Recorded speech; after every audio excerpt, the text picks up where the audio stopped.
दिनै बिटिआरनि 29 नं सुक्लाय सेरफां बियाबनि सिङाव थानाय इरडाइ फरायसालियाव बिटिआर सरकारनिफ्राय 50 लाख रांनि क्लासरुम, कनफारेन्स हल आरो हस्टेल लुफुंनानै होनाय जाबाय। तामुलपुर महकुमानि 29 नं सुक्लाय सेरफां बियाबनि बेन्दोङाव थानाय स्कुल अफ एप्लाइड साइन्सआव बिटिआर सरकारा क्लासरुम, कनफारेन्स हल आरो हस्टेल लुफुंनानै होनायखौ दिनै बेखेवनानै होयो।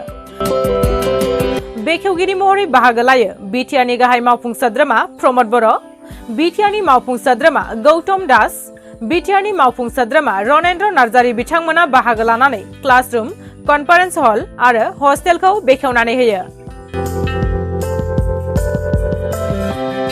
बिटिआरनि गाहाय मावफुं सोद्रोमा प्रमद बर' बिथाङा बे हाबाफारियाव बाहागो लानानै फोरमायबावदों दि देहायारि नोरजिया सुबुंफोरनि थाखाय माखासे बिथांखि लानाय जादों होननानै फोरमायदों।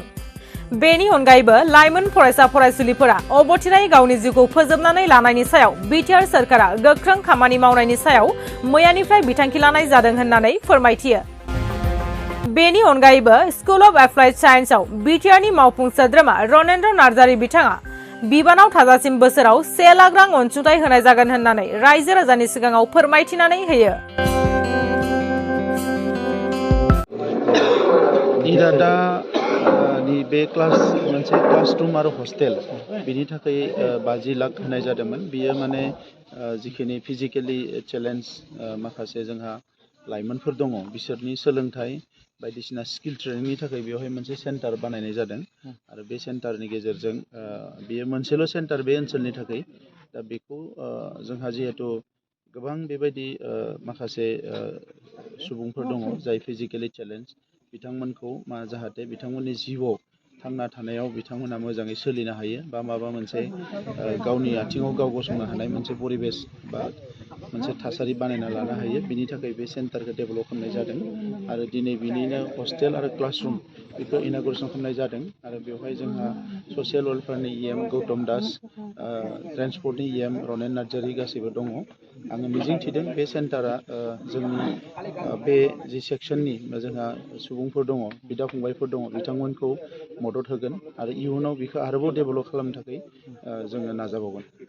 नैबे जायगाया जिहेतु गोबां ओरैनो बिटिसि ओनसोल हिसाबै गोथौ बा माबा होननायनि खोथा गैया, जेरावबो इनफ्रास्ट्राकचार जागोन। बियो सुक्लाय सेरफां समस्तियाव गोबां इनफ्रास्ट्राकचार जागासिनो दङ लासै लासैनो। दा बे इनफ्रास्ट्राकचारा गामि ओनसोलावबो जागोन।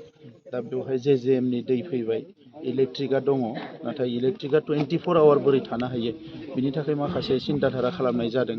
स्कुलफोरखौ लासै लासै बानायदों जोङो देग्लाय प्राय 463 स्कुल रिन'भेसन खालामनाय जादों, 100 खान स्कुल गोदान बानायनाय जादों, आरोबाव 100टा स्कुल बानायगोन, आरोबाव 500 स्कुल रिन'भेसन खालामगोन। दा बेबायदि मोनसे मोनसे इनफ्रास्ट्राकचारखौ कमप्लिट खालामदों। देग्लाय बोसोराव जोङो गासै 6 मिनि स्टेडियाम जों बानायनो नागिरदों जेराव फुटबल आरो इनडर गेम माने बानायनो हायो आरो बड'लेण्डनि 40टा समस्तियाव 40टा अडिट'रियाम जों बानायनो थांगासिनो दङ। जिहेतु मिटिं खालामनो जायगा गैया, ओंखायनो अखा बांखाबाबो 700-800 मानसिया जिरायना मिटिं खालामनो हानाय सुजित नार्जारीनि मुङाव मोनसे अडिट'रियाम बानायनो जों थांगासिनो दङ।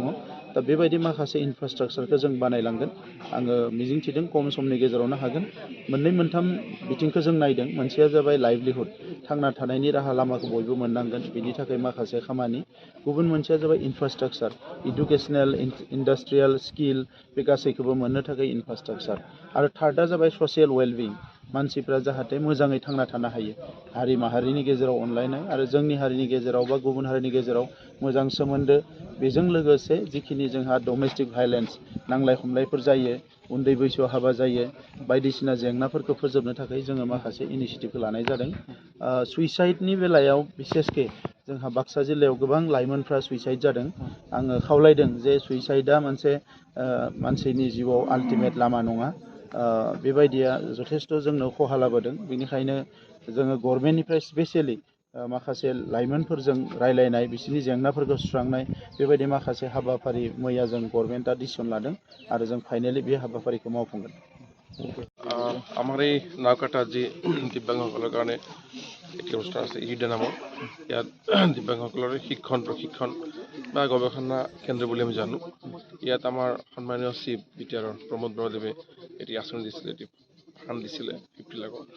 এই 50 লাখৰ ফাণ্ডেৰে আমি এই অনুষ্ঠানটোত এটি হোষ্টেল আৰু এটি ক্লাছৰুম নিৰ্মাণ কৰালোঁ আৰু আজি সেই হোষ্টেল আৰু ক্লাছৰুম নিৰ্মাণ সম্পন্ন হোৱাৰ পিছত আজি ইয়াৰ শুভ উদ্বোধন হ'ল আমি দিব্যাংগসকলৰ কাৰণে যাতে কিছু কৰিব পাৰোঁ আৰু যিটো অনুষ্ঠান ইয়াতে গঢ় লৈছে সেই অনুষ্ঠানটোৰ জৰিয়তে যাতে দিব্যাংগসকলৰ সামগ্ৰিক উন্নয়ন হয় তাৰ কাৰণে আমাৰ BTR চৰকাৰে পদক্ষেপ লৈছে অহা দিনতো এই অনুষ্ঠানটোৰ কাৰণে আমি আমাৰ পৰা যিমান সম্ভৱ আমি সহযোগিতা আগবঢ়াম দিব্যাংগসকলৰ কাৰণে আমি আমাৰ বিভাগৰ পৰা বিশেষ কৰি মই যিহেতু ডিপাৰ্টমেণ্টত চাই আছোঁ মই যোৱা 2 বছৰে দেখিছোঁ যে আমাৰ দিব্যাংগসকলৰ যি প্ৰমাণ পত্ৰ UDID চাৰ্টিফিকেট বুলি কওঁ সেই প্ৰমাণ পত্ৰ বহুত হাজাৰ হাজাৰ দিব্যাংগ নাছিলে BTRত আমি ছাৰ্ভে কৰি গম পালোঁ যে প্ৰায় 26,000 দিব্যাংগ বঞ্চিত হৈছে চাৰ্টিফিকেটৰ পৰা এই চাৰ্টিফিকেট আপলোড কৰি পেলাই যি প্ৰচেছত চাৰ্টিফিকেট উলিয়াব লাগে তেওঁলোকে সেইবোৰ উলিয়াব নোৱাৰে তাৰ পৰা চাৰ্টিফিকেট নোপোৱাৰ বাবে বা চাৰ্টিফিকেট নথকাৰ বাবে বহুত দিব্যাংগই চৰকাৰী আঁচনিৰ পৰা বঞ্চিত হৈ আছে সেয়েহে আমি প্ৰায় 10,000 চাৰ্টিফিকেট প্ৰদান কৰিলোঁ ইতিমধ্যে আমাৰ ডিপাৰ্টমেণ্টৰ ফালৰ পৰা বা স্বাস্থ্য বিভাগৰ জৰিয়তে আমি 10,000 মান চাৰ্টিফিকেট ইতিমধ্যে বিতৰণ কৰিলোঁ 13 বছৰৰ ভিতৰত প্ৰজেক্ট ৱাইজ প্ৰগ্ৰেম কৰি পেলাই আৰু যিবোৰ বাকী আছে সেইখিনিও আমি প্ৰত্যেকটা প্ৰজেক্টক আমি CDPৰ দ্বাৰা আমি সেইখিনিও স্ক্ৰিনিং কেম্প কৰি পেলাই আমি দিয়াৰ ব্যৱস্থা কৰিছোঁ গতিকে পোনপ্ৰথমে যি চাৰ্টিফিকেট প্ৰমাণ পত্ৰ সেই তেওঁলোকৰ সেইখিনি নাছিল সেইখিনি প্ৰদান কৰিলোঁ প্ৰদান কৰি পেলাই দিব্যাংগসকলৰ দেখিছোঁ যে যিবোৰ দৰিদ্ৰ দিব্যাংগ আৰ্থিকভাৱে সচ্ছল নহয় খুব পিছপৰা আৰ্থিকভাৱে তেওঁলোকৰ দৈনন্দিন জীৱন ধাৰণৰ যি মানদণ্ড খুবেই নিম্ন তেওঁলোকৰ উপাৰ্জন নাই খুবেই দৰিদ্ৰ তেনেকুৱা দিব্যাংগসকলৰ বাছনি কৰি পেলাই আমি বছৰত 300 দিব্যাংগ বাছনি কৰি আছোঁ তাৰে ভিতৰত 200 দিব্যাংগ আমি 50,000কে এটি গ্ৰাণ্ট দি আছোঁ 50,000 টকাৰ আমি এককালীন সাহায্য আগবঢ়াই আছোঁ 200জনক আৰু 100জনক আমি ই-ৰিক্সা প্ৰদান কৰি আছোঁ বেটাৰী ৰিক্সা তেওঁলোকে ই-ৰিক্সা নিজে চলাব নোৱাৰে জানো কিন্তু আমি তেওঁলোকৰ নিজৰ আত্মীয় স্বজন বা যদি কোনোবা সেইটো চলাব দিয়ে তেনেহ'লে এটা দৈনিক এটা ভাত্তা পাব তেওঁলোকে মজুৰি পাব তো তেনেকুৱা ধৰণে আমি বাছনি কৰি পেলাই একেবাৰে দৰিদ্ৰতম একেবাৰে বিভিন্ন সমস্যাত জৰ্জৰিত দিব্যাংগসকলৰ কাৰণে বছৰত 300জন দিব্যাংগ আমি এনেকুৱা ধৰণৰ আৰ্থিক সাহায্য আৰু তেওঁলোকৰ লাইভলিহুড মিছনৰ এটা পলিচি লৈছোঁ